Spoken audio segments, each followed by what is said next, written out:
සමාවන්න ගුරුතුමනි. මට එම පරීක්ෂාවේ යෙදෙන්න නොහැකි.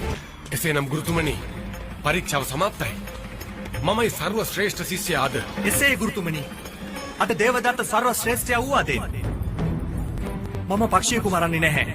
සිද්ධාර්ථ ඔබ මුහුණ දෙන්න පරීක්ෂණයට. එයයි මගේ නිර්දේශය. ගුරුතුමනි. මගේ ධනුර්විද්‍යා නිපුණත්වය පෙන්වීමට වෙනත් ඉලක්කයක් යොදාගත නොහැකිද? එසේ කත හැකි. නමුත් ඉලක්කය දුෂ්කර එකක් විය යුතුයි.